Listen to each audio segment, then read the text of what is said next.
17제 빌라 1편 입주가 완료되었습니다. 서울의 한 재개발 구역에는 밤 11시 7분마다 엘리베이터가 혼자 움직이는 빌라가 있다. 그리고 그 엘리베이터가 멈춘 집의 사람은 다음날 아침 사라진다. 도윤이 칠성 빌라에 처음 도착한 날은 비가 내리고 있었다. 11월 말에 비였다. 차갑고 얇고 사람을 괜히 초라하게 만드는 비. 캐리어 바퀴는 젖은 골목 위에서 덜컹거렸다. 도윤은 한 손으로 우산을 들고 다른 손으로 휴대폰 지도를 확인했다. 지도 앱은 분명 목적지에 도착했다고 알려주고 있었지만 눈앞에는 빌라보다 폐건물에 가까운 회색 건물이 있었다. 칠성 빌라. 입구 옆에 낡은 간판에는 그렇게 적혀 있었다. 간판의 성자는 반쯤 떨어져 나가 있었다. 멀리서 보면 칠성 빌라가 아니라 칠 빌라처럼 보였다. 건물 주변은 온통 재개발 현수막으로 뒤덮여 있었다. 철거 예정 구역, 외부인 출입 금지, 조속한 이주 협조 요청. 도윤은 그 문구들을 보며 피식 웃었다. 좋네. 오래 살 생각도 없었는데.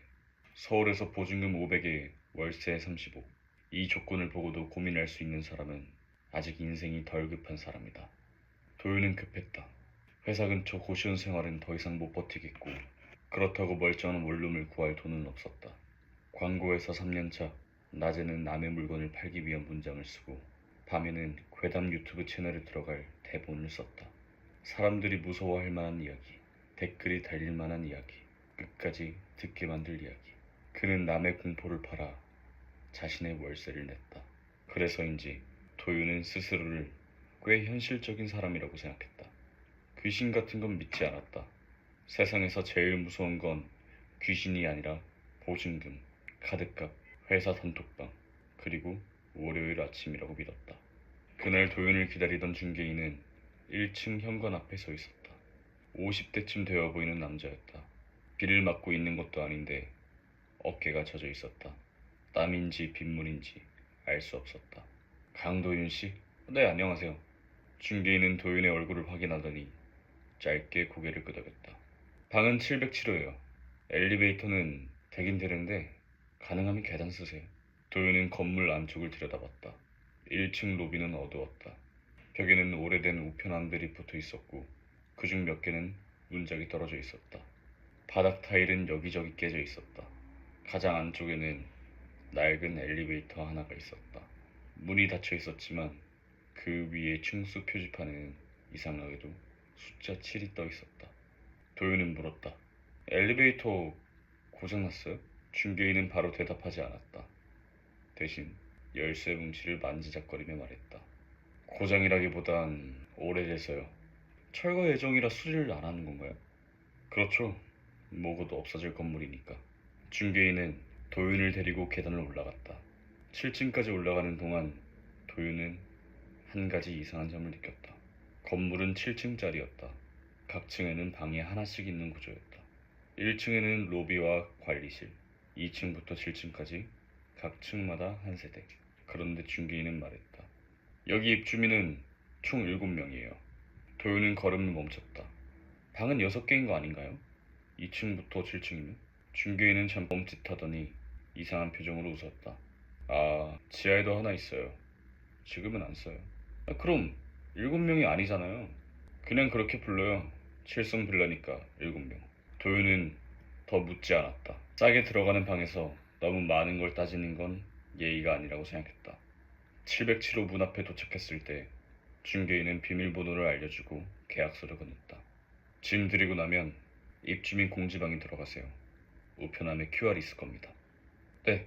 그리고 중개인은 계단 쪽을 한번 돌아봤다. 마치 누가 듣고 있는지 확인하는 사람 같았다. 밤 11시 7분에는 엘리베이터 타지 마세요. 도윤은 웃었다. 왜요? 멈춰요? 타지 마세요. 아니, 무슨 일이 있었어요? 중개인은 입술을 꾹 다물었다. 아주 낮은 목소리로 말했다. 여기는요, 누가 나가면 바로 누가 들어와요. 네? 빈 방이 오래 안 가요. 꼭 채워져요. 중개인은 더 설명하지 않았다. 그는 서둘러 계단을 내려갔다. 도윤은 그 뒷모습을 보다가 피곤한 듯 한숨을 쉬었다. 별 희한한 영업 멘트네. 에휴, 그는 707호 문을 열었다. 방은 생각보다 괜찮았다. 작았지만 창문이 있었고 곰팡이 냄새도 심하지 않았다. 싱크대는 낡았고 화장실 타일은 군데군데 깨져 있었지만 이 가격에 이 정도면 감사해야 했다. 다만 한 가지가 신경 쓰였다. 방 안에서도 엘리베이터 소리가 너무 잘 들렸다. 문 하나를 사이에 두고 바로 옆이 엘리베이터라 그런지 쇠줄이 움직이는 소리, 문이 닫히는 소리, 기계가 숨쉬는 듯한 낮은 진동이 벽을 타고 넘어왔다. 도요는 침대 매트리스를 깔고 책상 위에 노트북을 올렸다. 짐 정리를 마친 시간이 밤 10시 52분이었다. 그는 편의점에서 사온 삼각김밥을 먹으며 우편함에서 가져온 종이를 펼쳤다. 거기에는 코드가 있었다. 칠성 빌라 입주민 공지번. 도요는 카메라로 찍었다. 오픈 채팅방 하나가 떴다. 방 이름이 이상했다. 칠성 빌라 7인방. 참여자 수는 이미 6명으로 표시되어 있었다. 도윤이 입장하자 숫자가 7로 바뀌었다. 곧바로 메시지가 하나 올라왔다. 관리자, 입주가 완료되었습니다. 도윤은 화면을 바라봤다. 관리자가 있었네. 채팅방에는 사람들의 이름이 보였다. 701호 한규석, 702호 박만수, 703호 차이준, 704호 윤세라, 705호 배태식, 706호 조강우, 707호 강도윤.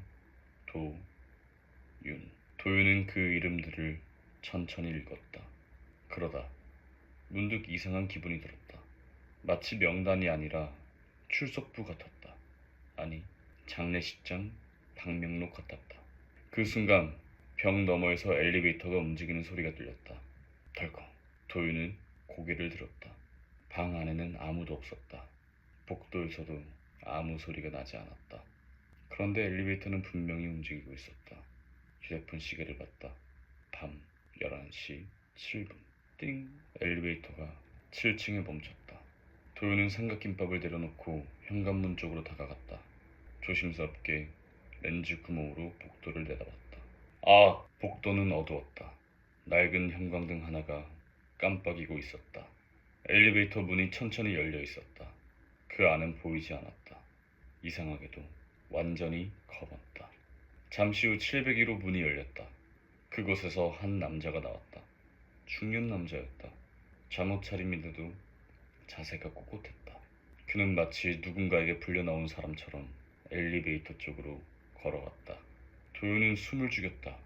남자는 엘리베이터 앞에 멈춰섰다. 누구야?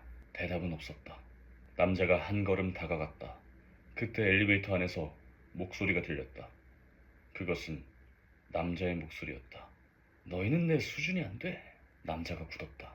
엘리베이터 안의 목소리는 계속됐다. 학생이면 학생답게 배워야지. 내가 이름을 올려준 것만 해도 감사해야 되는 거 아닌가? 논문? 내가 지도했으니까 내 거지. 남자의 얼굴이 창백해졌다. 도윤은 그제야 그가 701호 한규석이란 걸 알았다. 입주민 공지방 프로필 사진 속 남자였다. 전직 교수라고 소개되어 있었다. 한규석은 엘리베이터 안을 향해 말했다. 누구냐고 물었다. 그 순간 엘리베이터 안쪽에 희미한 얼굴이 떠올랐다. 도윤은 처음에는 거울에 비친 그림자인 줄 알았다. 하지만 아니었다. 엘리베이터 안에는 사람이 있었다. 아니, 사람 같은 것들이 있었다. 얼굴이 흐릿한 학생들. 그들은 모두 한규석을 바라보고 있었다. 그중 하나가 말했다. 교수님, 제 이름은 왜 지우셨어요?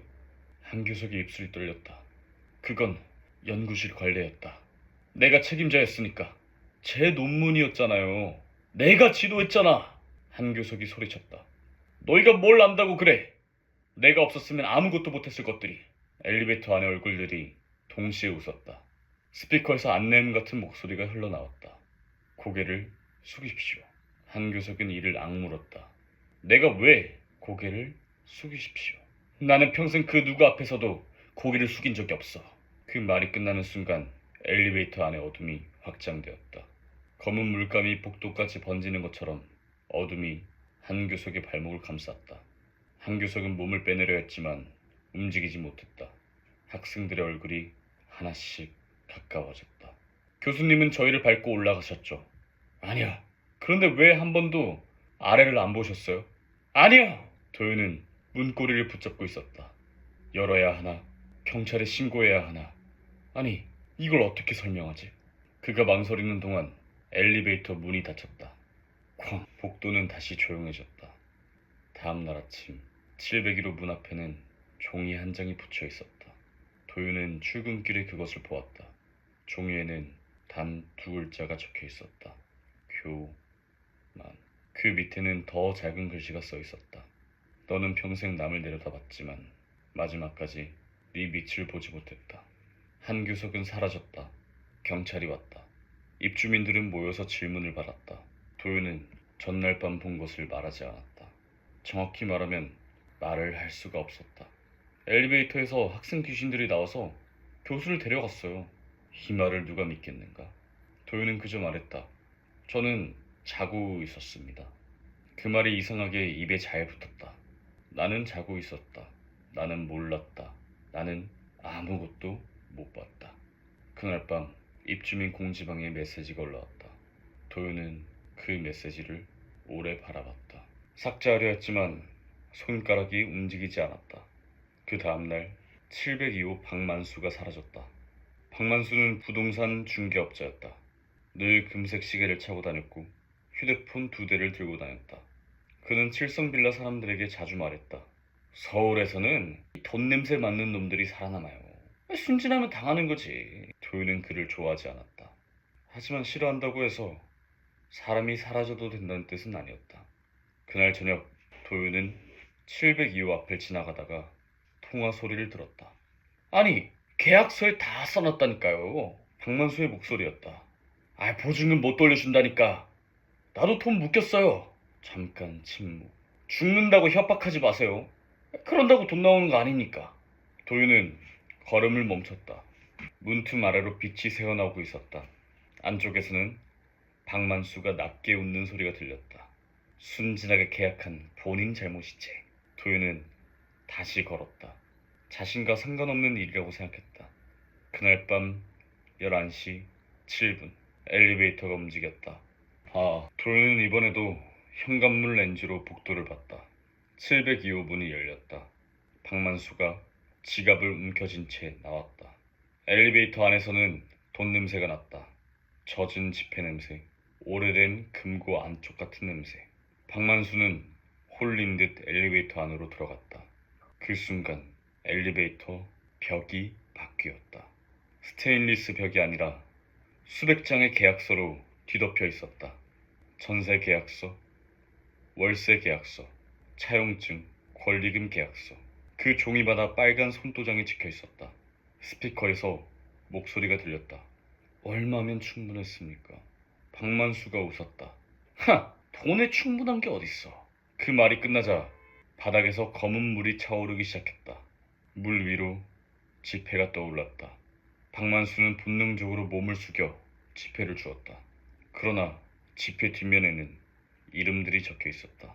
김은주, 최미란, 박혜진. 박만수의 얼굴이 굳었다. 검은 물 속에서 손들이 올라왔다. 수십 개의 손이었다. 아저씨, 제 보증금만 좀 돌려주세요. 저희 엄마 돈이에요. 그 돈 없으면 저희 못 나가요. 박만수가 소리쳤다.